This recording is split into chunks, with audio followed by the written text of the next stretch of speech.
start with this crop profitability analyzer. And it was a really interesting project that I took on, and actually came from the corn growers. They'd actually talked to Texas Tech about doing something, because what they wanted to do was to kind of give you an idea what the value of your water is, okay, when you're using it, and then also figure out, has that value changed, or has the efficiency for the corn producer, say, improved over years. So originally they went to Tech told them they'd have to put, this is a problem whether they went to Tech or A&M, it would have been the same damn thing. You go to campus and they said, well, we'll put a task force together of agronomists and economists and engineers and all this stuff, and then we'll come up with this great plan. And they said, how much is it going to cost? Oh, around $1 million. So then they came to me and said, well, how much is it going to cost? I said, okay, I'll do it for $40,000. And that's where this thing came from. Because there's some really good instruments, there's some really good value programs out there, but they're so difficult to use. So this thing was developed, what I like to say, under the Aggie Principle and the Extension Principle. I've got this thing about spreadsheets. If I can't pick it up and use it in 5 minutes, I don't want it. I just have no patience anymore. I guess I never did when it comes down to it. But basically, I took the extension concept, because I knew they had developed a spreadsheet application down on the southern plains, and it was paid for by Plains cotton growers. So the first thing I did was, okay, we'll steal that and start there. And this thing looked at crop profitability and did sensitivity analysis, looked at lease agreements, okay? And it's very easy to update on an annual basis. So then I took it, and I had a team, because I'm pretty smart. I know that I can't do this stuff, but I can tell people to do it and how to do it. So we took and extended that analysis to look at the marginal value product of water, and to look at optimal planting decisions, which crop, and also considering what you have for a circle, the GPM, any water district restrictions, and the profitability of a crop or a combination of crops for the year, okay? And again, that's irrigated dryland. And then, of course, one of the things I insisted on was having a project advisory committee. David was on that committee, so don't hold that against him. And I'm trying to remember, who else was on there? Harold Brawl was on there, and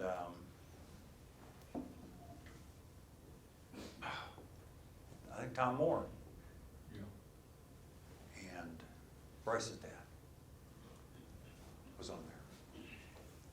So what this is a spreadsheet, and it works off of anything from 2006 Excel version. Again, it's an Excel spreadsheet. The spreadsheet is available with or without macros. We don't want it. You want with macros. Does not work on Apple computers. I'll tell you that right now. I get that question, or I used to get that question. But the neat thing is that it's updated annually and made available in early December. And you can download this thing by going to amarillo.tamu.edu. Okay? Or you can call Dee Dee, or else you can probably call Justin now. The real nice thing about it is that every year Extension puts out budgets for this region, okay? And this spreadsheet contains all those budgets. And how you look, you say, oh, I did a budget for this crop, and did a budget, and flip through it, show you how it does comparisons. So if we look at it, here's what the opening page looks like, and I'm just gonna roll through this because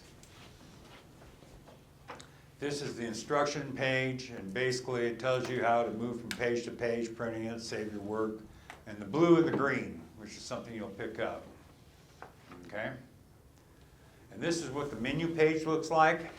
Now notice it has all the crops that are in there, okay? That we put out as far as center pivot production. But notice also, there's an irrigated other crop and a dryland other crop. Okay? Which means you can put it in your own budget.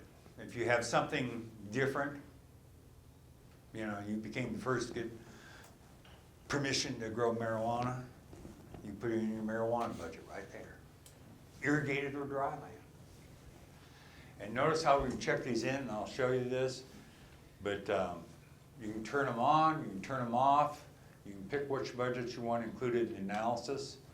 Also over here, you can do a turn on all scenarios where you have the tenant landlord, so you can look at what the returns are to each party, or just scrap it, turn it off, and look at total. The prices page looks like this.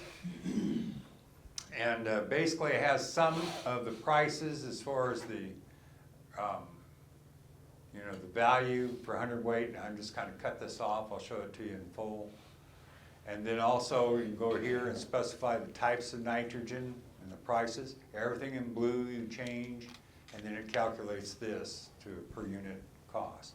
The reason why we have this price input page is because let's say that you are growing 3 or 4 crops, you're putting anhydrous on. Well, rather than having to sit there and say, I don't agree with the anhydrous price. It's too low, it's too high, it's whatever. You can change it here and it'll change all the budgets that has anhydrous in it. This is what the budget looks like, and this is for the irrigated corn, projected 2019. Again, anything in blue you change right on the page. If you see a green, in fact, basically it's coming from that input page, okay? So it goes through, gives you an income section, fertilizer, field operations, custom insurance, blah, blah, blah. Gives you your total variable cost, returns over total variable cost. Notice you got a tenant and you have a landlord. And then again, you can switch these percentages if you're looking at the lease agreement, okay? Well, I stopped working for Extension last year, so the budgets aren't nearly as good. But the point becomes to sit there and say, and that's the thing, when you think about these budgets, they're doing a budget for basically a 20-some county area, okay? So your yield is, I guarantee it's not going to match your specific farm, but those categories are. So you sit there and say, well, man, I'm putting on 22 inches, well, I'm going to get 250. Well, then just freaking change it. Put 250 in there. Okay, and just the fertilizer. Just make it fit your own budget. And then it has a break-even analysis section. So for every crop, and I just picked out 3 there, okay, this is what your budget said. At 225 bushels, you need $3 to cover the break-even variable cost, and $370 or $403 to cover total cost. Corn silage the same way, and notice that you could change these increments. This is automatically defaulted as 75%. If your yield was 75% of what you planned on, or you were going to have a bonus year, this is how it would look and how it would adjust. But you can sit there and change that and say, okay, I want 105, 110, something like that. The next section, there's a comparative analysis section. So I'll give you each budget, okay? You have specified, in this case I picked 5 budgets. Look at the total revenue, okay, coming from those budgets, total variable cost, returns over variable cost, total cost, returns over total cost, and then the price that was in the budget, the break-even yield to cover variable cost, break-even yield to cover total cost. This is the irrigation analysis section, and this really all fits right off of these budgets, where you can go in and specify the GPM, gross inches allowed, and they'll go ahead and sit there and say, okay, this crop GPM, you know where that comes from? That's back calculated from the budget. So like in the corn budget where we had 20 being put on, that's equivalent of 6 GPM. And then that gives you the amount of acres that you could irrigate given this restriction here. And then in theory, it's going to go ahead and highlight what is the most profitable one. In this case, it's cotton. And I'll go into that in just a minute.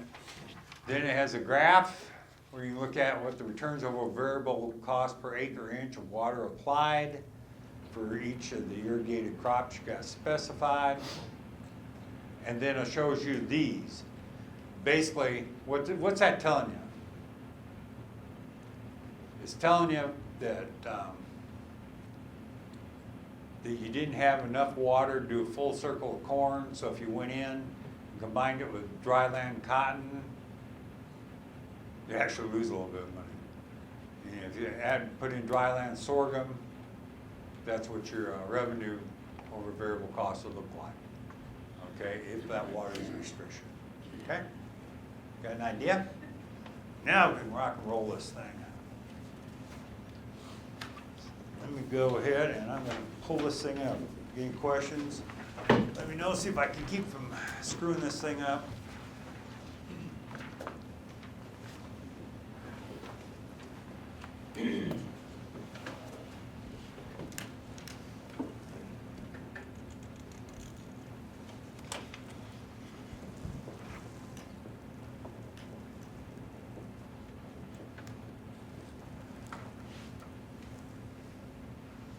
Okay, so if I look at this thing here, here's what we've got, the prices, break even, comparative, irrigation.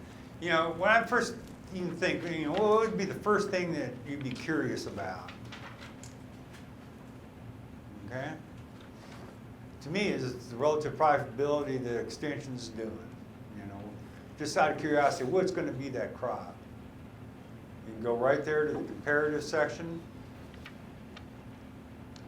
And you can see it for every crop, right there. Total revenue, total variable cost, returns over variable cost. Total cost, returns over variable cost. For the tenant, the landlord, blah, blah, blah. Okay? For each crop.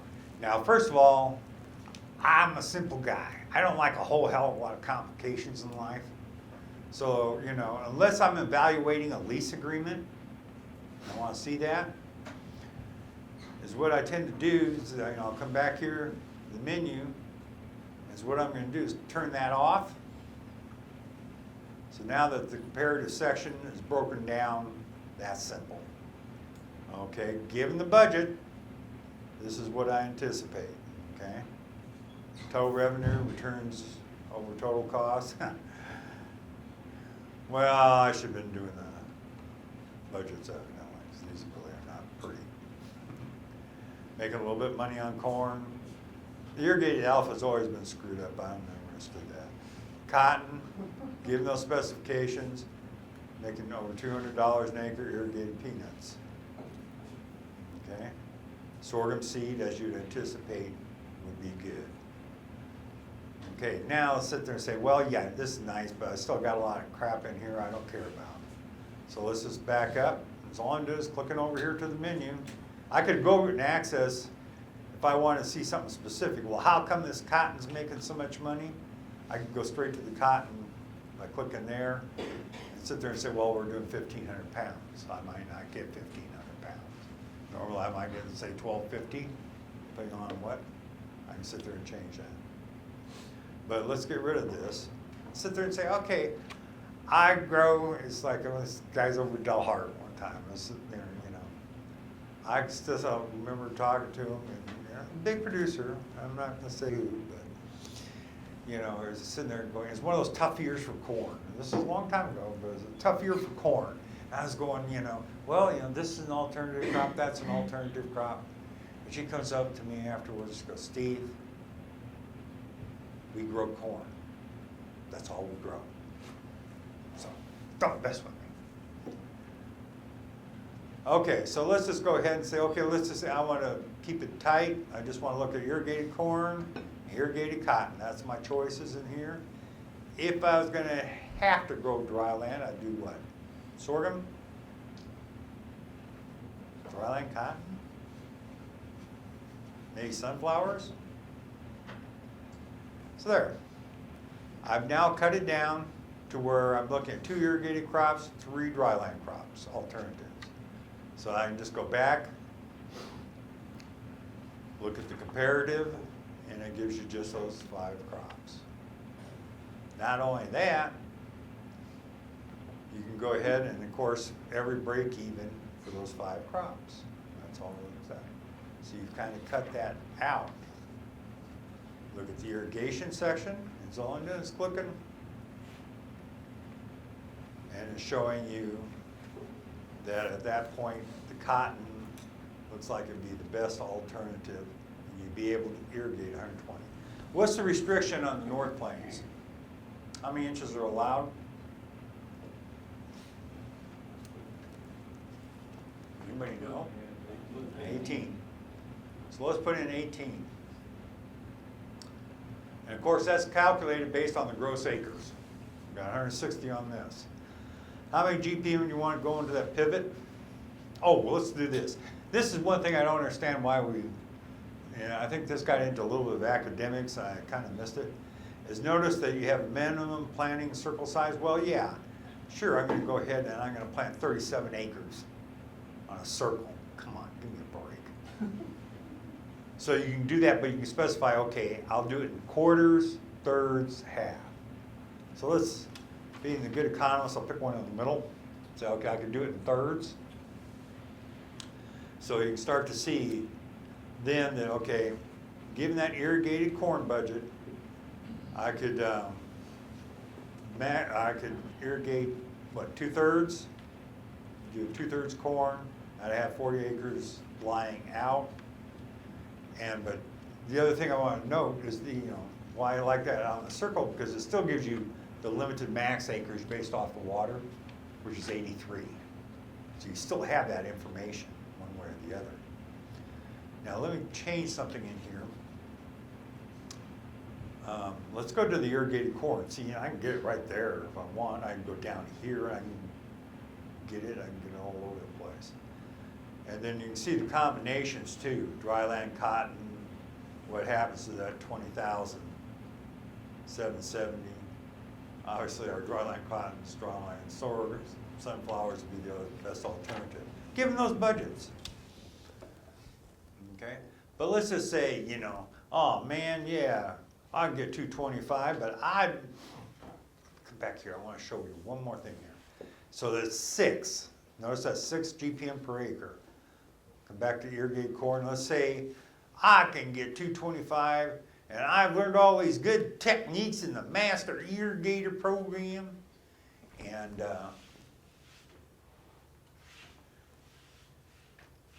hopefully I can get to this thing. What's going on here?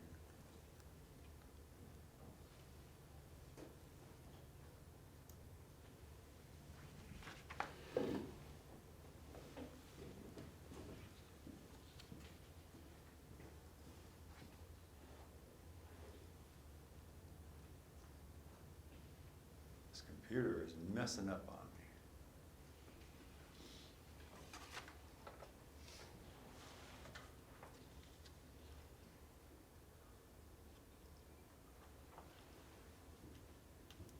Do you have to go to your irrigation fuel line above there? Yeah, that's one. Where is it? Right there. Oh, come on down. Right there. No, Your No. last blue. there, that one. That one, I thought it was there. Let's say I can do it for 18. Remember, it used to be 6 GPM. Now if I flip back over to the irrigation,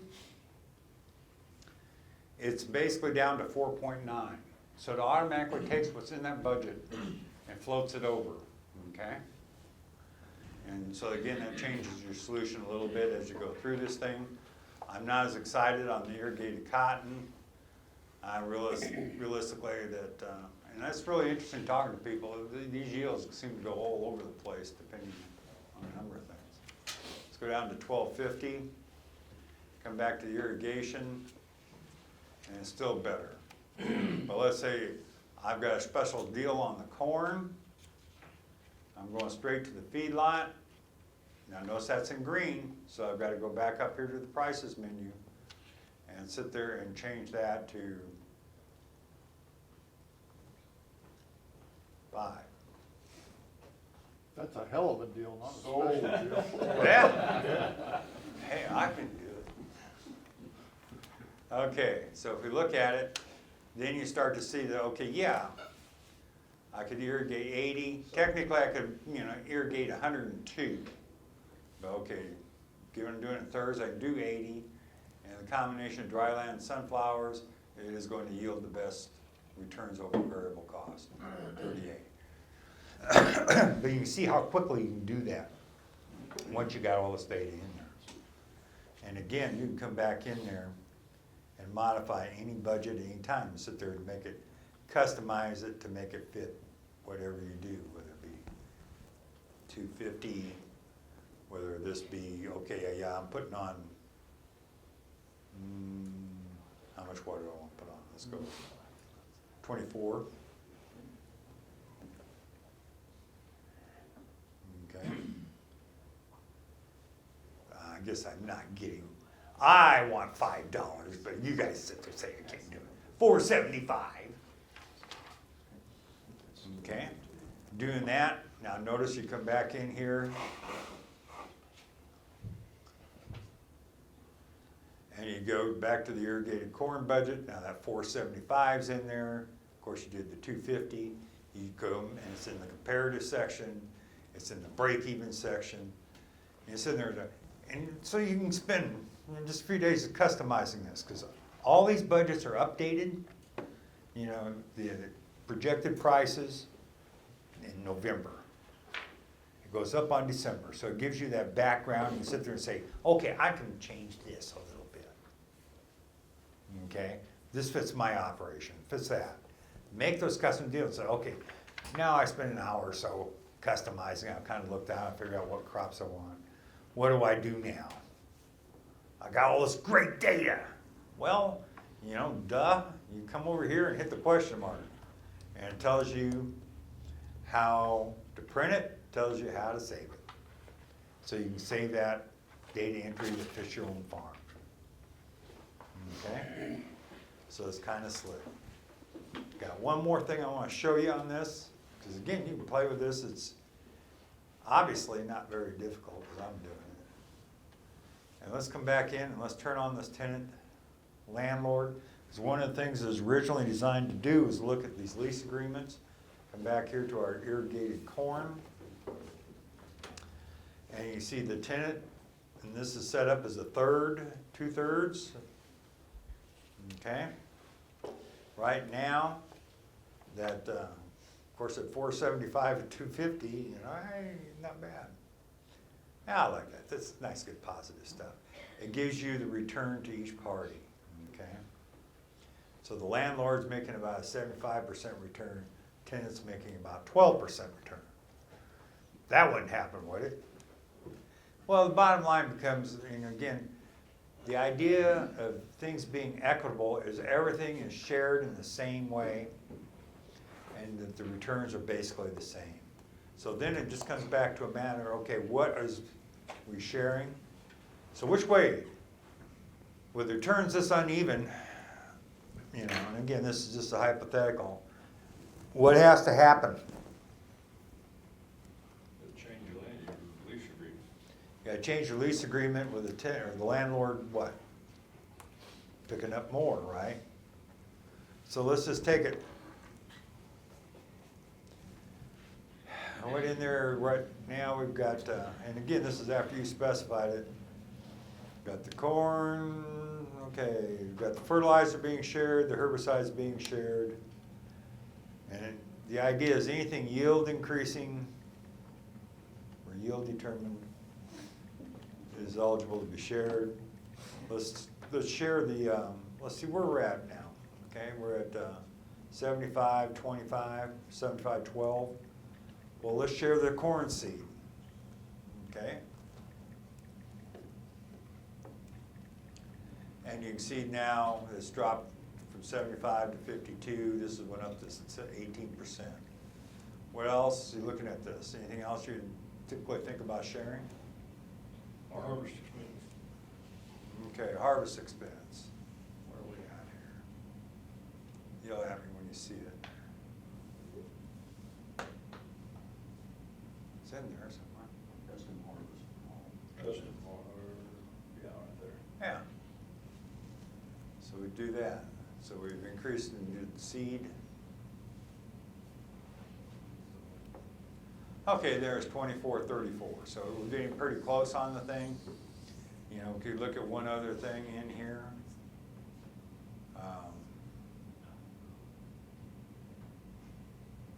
Got a herbicide post plant, that should have been in there anyway. That makes it 25, 32, getting closer. Let's say that he's, you know, maybe on the irrigation equipment, he's sharing some of that, or the irrigation repairs. What would you got? Normally you'd have, we've got a crop consultant in there, you should be sharing that.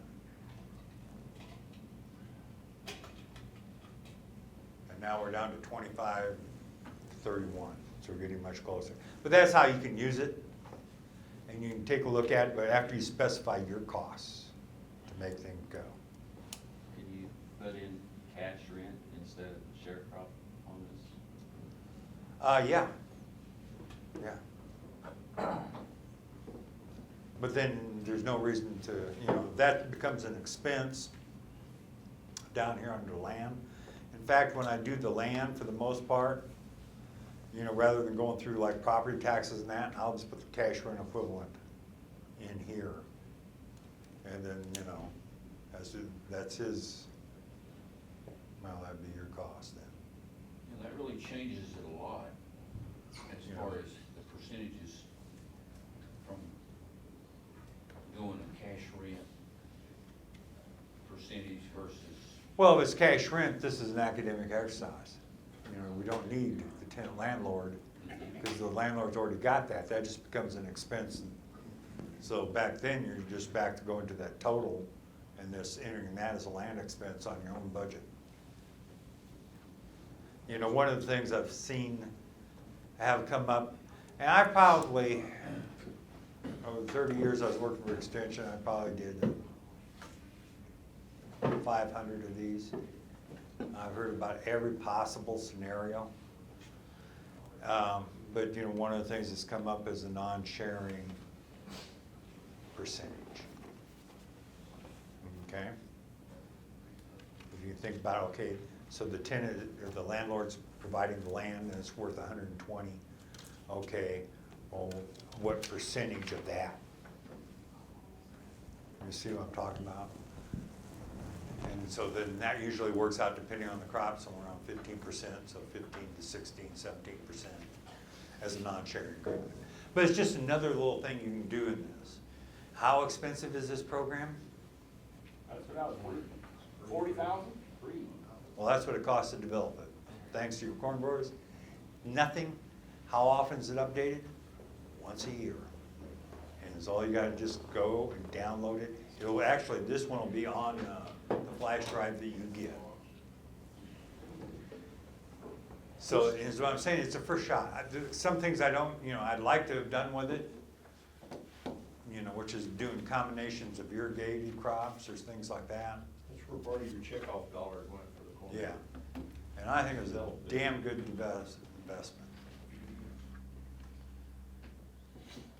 And surprising, the other parts of the country have downloaded it and then used it for their own, change things around. It gives you a really quick first look at things. What does the update consist of? The update, basically, for the most part, you know, once in a while, they'll add another budget, like we added irrigated triticale since it started. But it basically is updating all the input costs. Crop cost, or Yeah. crop revenue.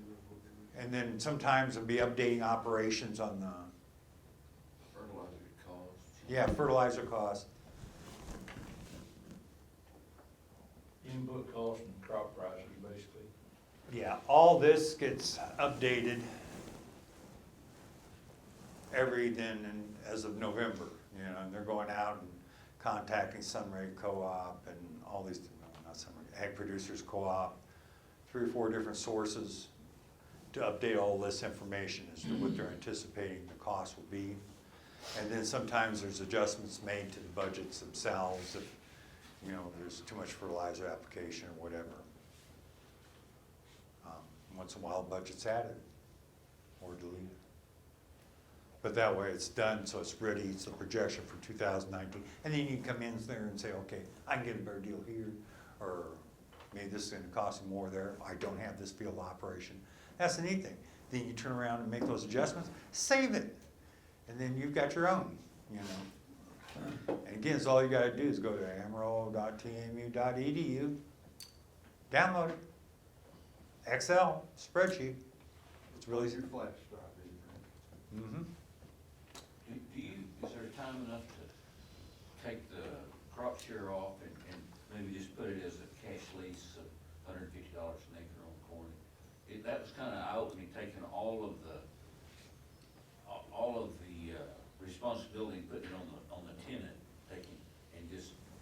Well, you know, is what you're gonna do, because it doesn't really make any difference then to the landlord, because the landlord's gonna get his $150, right? That's right, but the percentages, and it seemed like What, on a year where things were really tight, you had to have really good yields to make that flow.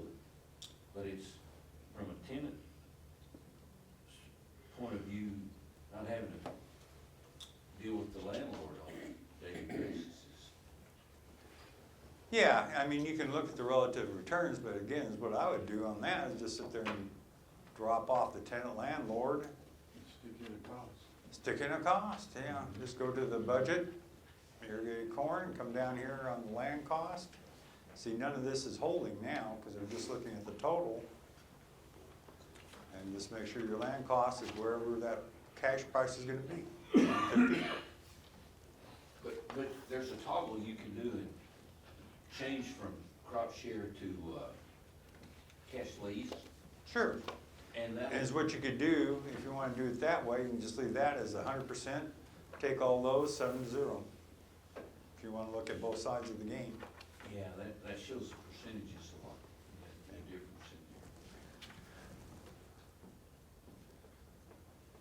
Yeah, so you just set those to 0. Leave that at 100%, and then you can see it, and then you, of course, oh, yeah, oh, can I go back and pick up all the 10 landlord stuff? Oh, you click on the menu, you go, okay, turn it all on, and then go back to the irrigated corn. And there it is, 10 landlord. But I just didn't get a chance to zero them all out, because we're gonna need to move on. One last question. Anybody got it? Again, 0. Who developed